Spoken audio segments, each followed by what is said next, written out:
নমস্কার বন্ধুরা, YouTube channel উমার সংসারের আরও একটি নতুন পর্বে আপনাদের স্বাগত জানাই। এই পর্বের বিষয় হল 2024 সালের আষাঢ় মাসের কৃষ্ণপক্ষিয়া একাদশী যোগিনী একাদশী কবে পালিত হবে, একাদশী তিথি কখন শুরু এবং কখন শেষ, একাদশীর ব্রত পালনের সময়, যোগিনী একাদশীর পূর্ণাঙ্গ সময়সূচি। এর পাশাপাশি আরও জেনে নেব যোগিনী একাদশী কেন পালন করা হয় এবং যোগিনী একাদশী পালনের নিয়ম। সব কিছুই জানব এই ভিডিওর থেকে। জানার আগে উমার সংসার চ্যানেলটিকে সাবস্ক্রাইব করে বেল আইকনটিকে প্রেস করুন, লাইক, কমেন্ট, শেয়ার করুন। আষাঢ় মাসের কৃষ্ণপক্ষের একাদশী যোগিনী একাদশী নামে পরিচিত। এই তিথিতে ভগবান বিষ্ণুর পুজো করলে সমস্ত পাপ থেকে মুক্তি পাওয়া যায়। এই ব্রতর পূর্ণ প্রভাবে মৃত্যুর পর বৈকুণ্ঠ লাভ হয়। নির্জলা একাদশীর পরে এবং দেবশয়নী একাদশীর আগে যোগিনী একাদশী পালন করা হয়।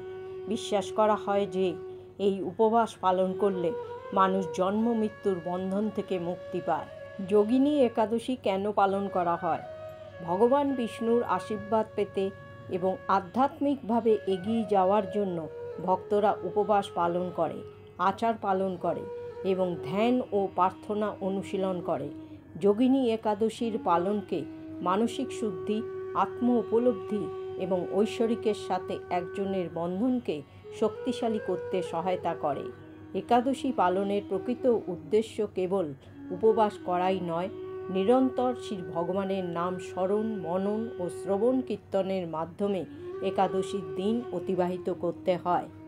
এবার জেনে নেওয়া যাক 2024 সালের 1431 বঙ্গাব্দের আষাঢ় মাসের কৃষ্ণপক্ষের একাদশী যোগিনী একাদশীর পূর্ণাঙ্গ সময়সূচি।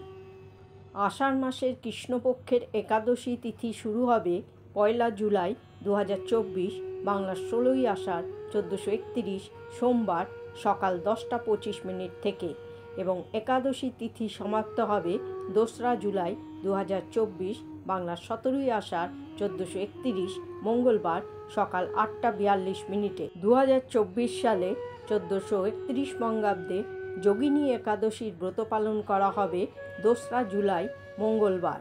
2024 সালে যোগিনী একাদশীর ব্রত পালন হবে 3 জুলাই 2024 বাংলার 18ই আষাঢ় 1431 বুধবার সকাল 7:30 পর থেকে সকাল 11:16 মধ্যে। যোগিনী একাদশীর পূজার নিয়ম।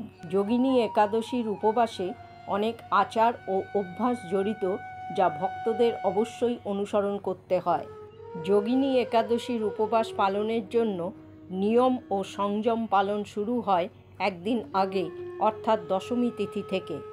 যোগিনী একাদশীর দিন ভোরবেলা উঠে স্নান করে পরিষ্কার পোশাক পরুন। এরপর বিষ্ণু পূজার সংকল্প গ্রহণ করে সমস্ত আচার নিয়ম মেনে ভগবান বিষ্ণুর পূজা করুন। এই দিন ব্রহ্মচর্য পালন করার পরামর্শ দেওয়া হয়। একটি কাঠের চৌকিতে হলুদ আসন বিছিয়ে বিষ্ণু ভগবানের মূর্তি স্থাপন করুন এবং পঞ্চামৃত দিয়ে বিষ্ণু ভগবানের অভিষেক করান। এরপর ভগবানকে সুন্দর বস্ত্র ও অলঙ্কারে সজ্জিত করুন। ভগবানকে ফুল, ফল, মালা, মিষ্টি ও তুলসী পাতা অর্পণ করুন। ধূপ দ্বীপ জ্বালুন। একাদশীর ব্রতকথা পাঠ করুন এবং ওম নমো ভগবতে বাসুদেবায় মন্ত্র জপ করুন। শেষে ভগবানের আরতি করে পুজো শেষ করুন। সারাদিন ভক্তি সহকারে উপবাসের পর সন্ধ্যায় স্নান করে আবার ভগবানের পুজো করুন। পরের দিন নিয়ম অনুযায়ী ব্রতভঙ্গ করুন। এরপর ব্রাহ্মণকে দান করুন। মনে রাখবেন, হরিবাসরের সময় একাদশীর উপবাস ভঙ্গ করতে নেই। উপবাস ভঙ্গ করার আগে হরিবাসর সমাপ্ত হওয়ার প্রতীক্ষা করুন। যোগিনী একাদশীর শুভ দিনে মানুষ বিভিন্ন আধ্যাত্মিক ও ধর্মীয় কাজে যুক্ত হন। যোগিনীর একাদশীর উপবাস বয়স, বর্ণ, ধর্ম নির্বিশেষে যে কেউ পালন করতে পারে। যোগিনী একাদশীর উপবাস পালনের মাধ্যমে একজন ভক্ত ভগবান বিষ্ণুর ঐশ্বরিক আশীর্বাদ লাভ করে, যা জীবনে সাফল্য, সমৃদ্ধি এবং সুখ নিয়ে আসে। বন্ধুরা, আজকের পর্ব এখানেই শেষ করছি। উমার সংসার চ্যানেলের সাথে থাকার জন্য আপনাদেরকে অসংখ্য অসংখ্য ধন্যবাদ। সকলে ভালো থাকুন, সুস্থ থাকুন, জয় শ্রীকৃষ্ণ, রাধে রাধে।